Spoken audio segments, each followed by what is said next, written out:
Bonjour et bienvenue dans un nouveau numéro de votre JT dans l'actualité vélisienne cette semaine. Dimanche 4 juillet s'est tenue la soirée Star 80 au stade Robert Wagner.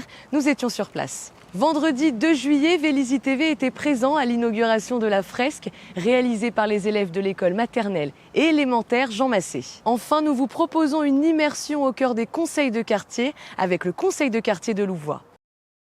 Ce dimanche 4 juillet, c'est la reprise des événements festifs à Vélizy. Ce soir, au stade Robert Wagner, a lieu le concert Star 80, une première depuis la crise sanitaire. Famille, amis étaient sur place et nous aussi. Voici quelques images.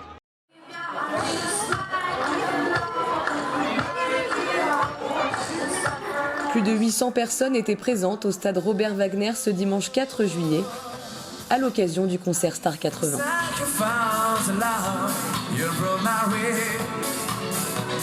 Mesures sanitaires étaient mises en place avec le port du masque obligatoire dans l'enceinte du stade et gel hydroalcoolique à l'entrée. Une jauge de 999 personnes était appliquée, même si celle-ci n'a pas été dépassée. Premier gros événement festif depuis le début de la crise sanitaire. Les Véliziens, comme les élus de la ville, étaient heureux de pouvoir à nouveau danser et profiter. Ouais, on est super bien ici, il y a plein de monde, c'est super sympa, il fait beau, on est au top, il y a la musique, c'est la vie, on est très bien. Ah ben là, on s'est un peu retrouvé une vie normale, les Véliziens ont le sourire, c'est pour ça qu'on a voulu faire quelque chose d'intergénérationnel, hein. Un concert années 80, les plus jeunes, les plus anciens, tout le monde s'y retrouve. Et puis le but c'est voilà, que la ville revive un peu, avec le sourire, de la bonne musique, en plus on a le temps avec nous. Donc voilà, c'est le début des festivités de l'été. Ça fait plaisir de voir Vélizy qui se retrouve avec une vie familiale, jeune, petit. Si vous regardez autour, toutes les générations sont là, donc ça fait plaisir. À cette occasion, plusieurs acteurs étaient mobilisés, comme le club de volley, présent au stade tout le week-end pour un tournoi. Ils sont restés ce dimanche soir pour tenir la buvette. Et vu qu'on a organisé le tournoi et donc la buvette pour l'événement, et ben on a vu avec le maire de la ville et les élus et le service jeunesse pour également tenir la buvette ce soir avec vente de soft uniquement. Mais du coup ça permet de faire un peu vivre cet événement, enfin faire un petit truc en plus. Et là de terminer sur un petit moment comme ça tous ensemble avec le concert, la musique, donc c'est toujours super intéressant. Toute la soirée, les plus grands classiques des années 80 ont retenti dans l'enceinte du stade, joués par le groupe Back to 80s.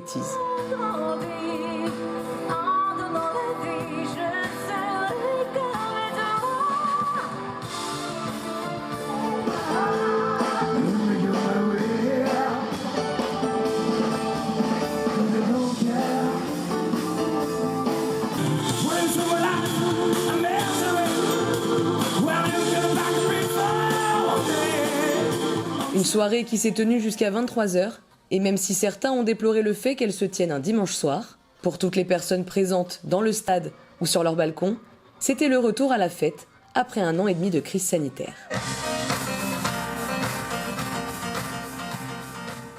Avec l'aide d'un artiste, les élèves de l'école Jean Massé ont exprimé leur créativité sur l'un des murs de leur école. Vendredi 2 juillet, ils ont inauguré cette œuvre aux couleurs de la nature environnante. Voici quelques images. Des visages, des sourires et la nature. Nichés en bordure de forêt, à quelques pas de l'étang aux écrevisses et de l'étang d'Ursine, la nature rentre un peu plus au sein de l'école Jean Massé avec cette nouvelle fresque, peinte par les classes de maternelle et d'élémentaire. À l'origine de ce projet, une demande de l'école au Centre d'art de Londres en 2019. Le projet devait se faire sur 2 ateliers avec 2 artistes. Ils ont été réunis en un seul pour travailler sur la peinture et la mosaïque.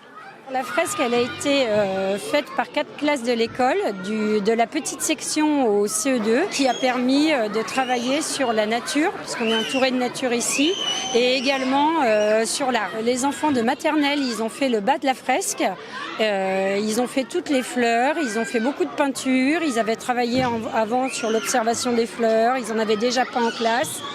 Et les grands, les CE1, les CP, CE1, CE2, ils ont fait de la mosaïque. Après 40 heures de travail étalées sur le mois de mai, Simon Le Cieux et les enfants ont donné vie à ce mur.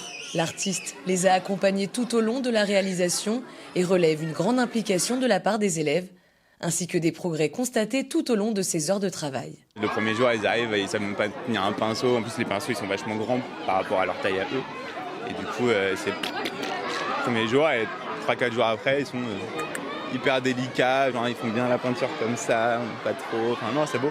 Moi, j'ai quasiment rien peint à part les arbres. Ils ont tout fait, tout. Donc voilà, découverte des maternelles, c'était très bien. Un projet subventionné par l'Onde, la DSDEN des Yvelines et la coopérative de l'école. Une fresque pour continuer de donner vie à l'école, même pendant les vacances. Les 6 et 7 février dernier, les habitants des différents quartiers de la ville ont élu les membres pour les conseils de quartier.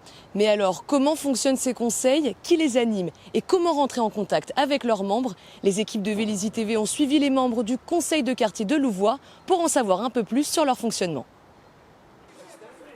Comme tous les premiers vendredis du mois, les membres du conseil de quartier de Louvois se sont réunis sur la place centrale pour une nouvelle permanence et pour recevoir les demandes et propositions des habitants du quartier. C'est que dans mon immeuble, nous n'avons pas de sortie de secours. Alors ça, le premier pompier que je chope, je lui pose la question parce que avant on en avait 2. Au nombre de 11, les membres du conseil, en partie élus en février dernier par les habitants, interviennent en tant que relais d'information entre la population et les élus pour faciliter la vie quotidienne et récolter des informations directement sur le terrain. Et le rôle du conseil du quartier, c'est d'être le lien avec les habitants. Les habitants ont besoin de pouvoir échanger. Donc nous, on se met à leur disposition. C'est pour ça que derrière moi, vous avez un bar d'hommes où les gens qui sont disponibles de notre équipe viennent les accueillir et on peut débattre de tout. On peut répondre à l'instant ou noter justement les soucis qu'ils peuvent avoir. Donc c'est la proximité et surtout le contact que l'on recherche. Ces représentants du quartier agissent sur les aspects d'aménagement ou de vie pratique, comme sur les questions de voirie ou d'accessibilité. Une des actions qui ont été assez marquantes, lors des travaux, il y avait un très gros problème de stationnement. On a mis en avant une idée de rendre gratuit une partie du parking Louvois, obtenir aussi gain de cause sur une démarche concernant l'aide aux handicapés pour pouvoir monter les marches. Parce que le projet Louvois, effectivement, à cause de la forme du terrain, a beaucoup de dénivelé et donc impose des emmarchements.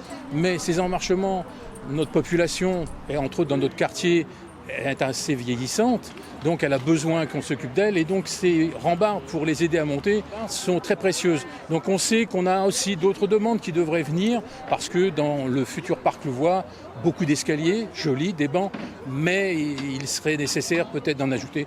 Une fois par trimestre, des réunions sont organisées pour faire le point sur les demandes émises par les habitants, le tout chapeauté par Catherine Despierres, adjointe au maire, chargée de la vie des quartiers. Un relais supplémentaire entre les habitants et les élus. Mon rôle, c'est effectivement de collecter toutes les informations, d'animer leurs réunions par le biais des élus référents, de les aiguiller s'il y a un moment, c'est un petit peu plus compliqué, surtout que là, on a beaucoup de nouveaux dans les conseils de quartier qui n'ont jamais officié dans cette fonction. C'est un merveilleux relais d'information, ils sont tous très actifs, ils ont vraiment envie de faire quelque chose dans leur quartier. Entre autres aussi des animations. À l'instar de Louvois, les différents quartiers de la ville bénéficient de ce lien au travers de leurs conseils. Des pages Facebook existent pour les contacter ou auprès de la mairie. Une question ou remarque, ils sont là pour faire passer vos messages. Votre JT est maintenant terminé, merci beaucoup de l'avoir suivi. Je vous donne rendez-vous la semaine prochaine pour le dernier JT de la saison. Merci pour votre fidélité, à la semaine prochaine.